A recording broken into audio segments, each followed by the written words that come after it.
You are all weirdos. Weird science is the revolution. Weird science is the revolution. Here we are for Gang War. Hey, we're going to start with The Amazing Spider-Man, number 41. Like I said, it should be the place to be, this book, and it's just a goof fest. It's written by Zeb Wells, pencils by John Romita Jr., inks by Scott Hanna, colors by Marcelo Menez, letters by VC's Joe Caramagna. Me and you have gone on the record as saying that we actually like John Romita Jr.'s art in this book. I know that a lot of other things he's done, and especially like the stuff that he did with Bendis over at DC, not very good. Not very good, but we kind of got that vibe of, okay, he's back doing Spider-Man. He's got his groove back a little. It's still not as good as his classic stuff, but we liked it. I don't like it this issue. I don't know if it's because it's just a frantic fight for pretty much all of it, but I do not like a lot of his faces, especially Kingpin's. His perspectives are off, and you even pointed out, he thinks Spider-Man is just a little guy. Because when you start out, Spider-Man looks like he's like 3'8", which, that's fine, but that's not Spider-Man. But the big thing in this is that you had that deal. Tombstone was there and like, hey, She-Hulk and Spider-Man, we're going to wait because Fisk is coming and he's coming to hurt us. And he's going to, but they thought he meant the Rose, Fisk's son. Also, I will point out, and you mentioned before, the idea that he's just straight up, oh man, my son, the Rose. Yes, that is true. But what about Butch? Butch right now, his other son, illegitimate son, is the Kingpin of the... He's the actual Kingpin. He's not in Gang War. So, and I kept thinking like he would, I don't know, just saying my son, I kept thinking he meant Butch again because we didn't see the Rose for so long, especially when Butch kind of revealed himself to be, hey, I'm your son, and now I'm the Kingpin. That seems to me to have precedent before this run ended up bringing back the Rose, because that was stuff in the Daredevil book. And seriously, when you go into this, the idea of Typhoid Mary, Fisk, I mean, they've been off on Krakoa, things like that, but... Well, didn't he fake his death and people think he's dead? Like, he's just back now, like, no big deal? Well, I think that people knew because of the whole Hellfire stuff. But he's even hiding behind in that, though, kind of. He's behind the scenes. He's not out putting himself out there yet. So, but Spider-Man knew and this sort of thing. But even then, when he comes back in here, it's just jokey. It's a little too jokey for the scene because this should mean big things. But we know, because of what we saw, that the Rose had set up where kind of drawing Janice in, Tombstone's daughter, and she's been the one who's like, because Tombstone was in a coma, I'm going to, keep what my father's territory and I'm going to get some more stuff. And the Rose is going to kind of go. And at the end of this issue, you're led to believe that Janice might be dead. We'll see. I think it's a lame cliffhanger, but very lame. With that, though, we thought that the Kingpin showing up here, it felt like they were going to team up. Like, he was like, okay, I don't like you, but let's work things out. Let's make it a go. And we said, if anybody's going to be the king of New York at the end of this, it's probably going to be Fisk. But he's there, Spider-Man.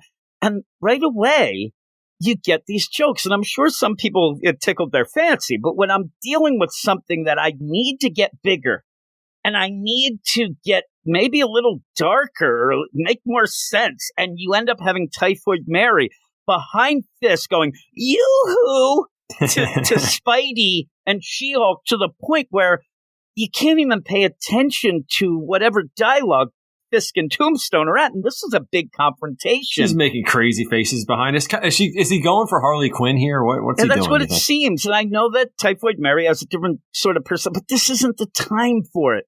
Yeah. And so when she's doing this, you then interrupt what should be a big confrontation. You realize that this does not mean anything because of how Zeb Wells is playing it, because it gets interrupted by Spider. What? Is he pointing to me? Is she flirting with me? She-Hulk's like, I don't know. I think she might be flirting with me.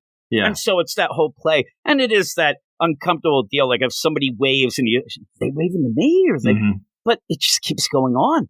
And you're supposed to be getting into this big confrontation between Fisk and Tombstone, but you can't because it's a joke. And the payoff is like 10 pages later. And I kind of forgot what was going on when she said it. I wasn't looking at you, She-Hulk, or whatever she said. So weird. weird. Like, that is more, like, there's Zeb Wells in a nutshell. He is more concerned with this joke than the actual situation that should be bigger. That should be this whole big thing. I mean, this is Fisk coming back to New York to say, I'm going to get things going and nobody better hurt my son. While in the meantime, Tombstone thinks, oh my God, you better not hurt my daughter. Like, this is big stuff. And then Fisk has to stop and say, Typhoid Mary, damn it, have some respect. Sorry, sweetie. I mean, it's so bad. And then she's like, and he's like, what are you doing? Why are you acting like this? Well, because it makes you crazy, and you fight so good when you're crazy. And then, boom, fight. And the fight ends up where, there might be making out at point. I mean, they are going at each other. Like, they are doing the weirdest type of, it might be a headbutt, but it more is like, let's rub our faces together. It's a headbutt versus a chin butt. It's kind of like meet in the middle, I guess. A rub? Ever heard of punching and kicking? What's going on here, man? These are big dudes. At one point, Fisk starts yelling at Tombstone, like almost like, I thought that you were strong. I think he's talking about both of them. Like, man, we used to be something, and now he's talking about both. We're kiss fighting. I don't know what they're doing. At one point, they are like, okay, well, let's pretend you're Evander Holyfield, and I'm Mike Tyson. He starts biting things. You have Tombstone. He's got those biting teeth. the nose, and then Kingpin's biting back. And then he knees him in the nuts there. Yeah, knees him in the nuts. I mean, it is a wacky fight. So again, though, it almost plays like it's supposed to be humorous, but it's not because of what's the situation. Because then we go off to the situation. Janice in that stupid new costume, which we do, see. It is, he said, adamantium and all that, so it's not going to be able to be pierced or whatever. Long face. And again, that's why at the end, I think, how did she get shot in this? She's got this crazy new costume. And we were wondering why she had the costume. I think that's just it. But she's there and Digger's there. And, the Rose says, we're going to take you down. My man Digger here is going to beat the crap out of you. And she has the Syndicate with her.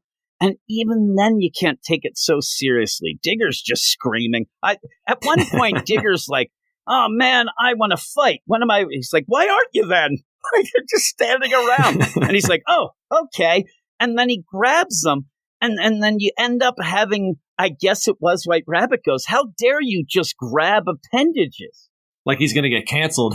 Yeah, and that's the joke. And then Digger stops and goes, I thought we were fighting. Like he's confused. We are. And then they fight again. I'm like, what the hell? He's grabbing the robot arms. Come on, man. Don't get canceled for and that. also, he's just ripping them apart. The whole Scorpion. He pulls off the scorpion tail. Scorpion's in trouble. No tail. Again, I'm really shocked that Digger doesn't yell, it's about time I get some tail. Like, you might as well just go full out because it's so goofy. But again, this is that fight. So while Fisk and Tombstone are fighting, they are talking about Janice a bit and, all that. And he says, hey, I sent some of my guys, and you do have these Hellfire Knights with him that are kind of like even Spider-Man says. And I don't mind. Again, when Spider-Man starts fighting the Hellfire Knights and says things like, hey, don't you guys mop up at the, Hellfire Gala and your little... That's okay. That's Spider-Man quips. But in the middle of a fight that's supposed to mean something, and you pull over and you see Typhoid Mary's fixing her makeup, you throw me out again. I don't get it. But you end up where they're all fighting, and then at the one point you do have Typhoid Mary finally gets her makeup right, and then starts the fight, starts to attack She-Hulk, ends up in She-Hulk's talking crap. Oh, I guess you never fought an irradiated, person like me. But the thing is, Typhoid Mary, because she's been on Krakoa, means she has an adamantium sword, ends up cutting into She-Hulk. But again, She-Hulk's like, I can heal. And then you get the payoff 20 pages late where she says, I was flirting with Spider-Man, you ugly beep. And then runs through She-Hulk. Like, oh my God, that's a big moment, only for She-Hulk to immediately say, I will heal from that. By the way, almost a kind of a cancel type of comment as well, if you ask me, of like, you're going to need more makeup because I am going to beat the crap out of your face. That's pretty harsh. But again, she deserves it. But she ends up beating her up. But again, this is all more for jokes. I'm telling you, this is my play here, and especially with Zeb Wells. Why are you more concerned to try to land jokes than to land a plot? He is only concerned about quips and jokes. I think that when Zeb Wells is sitting there, if you went to him and he was at a convention, and we could do it if we ended up somewhere, New York Comic Con, me and you go, we're kind of near there. So we go, you're the first up, and you go to Zeb Wells, and we'll have the thing and gauge his reaction. Hey, Zeb, I really love your work. It's real seriously great, and it really did. And I think he'd be like, oh, well, thanks. And if I come up next and I say, you know what, you're the most hilarious writer I ever read, and every time I read a Spider-Man comic, I'm laughing my ass off, I guarantee you that would get better reaction from him. Oh, yeah. Because that's all he's trying to do. That's going for the comedy. That's all he's concerned with.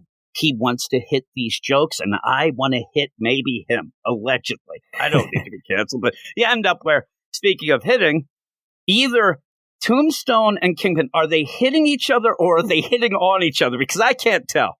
At the end, they're just bloody mad. It's like, stop hitting yourself. That's what it looks like to me. I don't grabbing at each other and hitting their other. It's weird. God, they're biting each other, maybe kiss. And then at the end, it's like, oh, man. Hey, and then just to make it even worse, I mean, and seriously, I think Kingpin's a big dude, right? But Tombstone has made Kingpin's face look like Hamburger Helper. It's bad.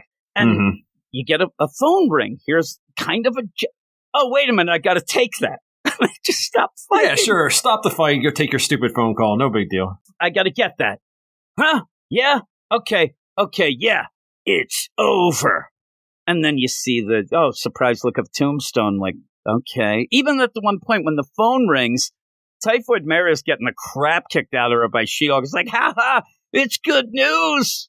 I'm like, what are you talking about? Even this 9-panel grid as a cliffhanger was kind of, I don't know. It's good. Not well done. No. I love how Peter keeps like, I know there's a lot of these, Hellfire Knights, but his costume was ripped to pieces. I don't know, he was on fire at one point, still smoking. I don't even know what's going on. But yeah, there you have it.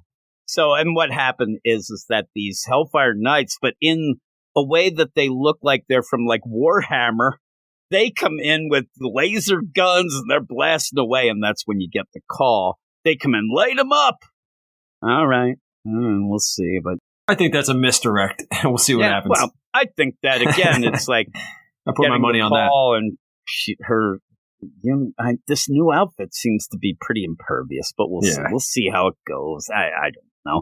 But again, if Janice died, I'm sure there's certain people who'd be upset. But really, we'll see. We'll see how it goes. Yeah, I think that again in this run and up to this deal, she's just kind of been this kind of weird little prop type deal or pawn, dealing with Randy and then going, and it just hasn't really hit at all. But what would you give this? I'd give this one a flat 6. Yeah, I'm a 4. I thought it was horrible. I just thought it was just completely ridiculous. And after this, I'm like, I guess we're not supposed to take this any bit seriously. It's just a goof. This is the main book. The tie-ins haven't been great. We've done all of them.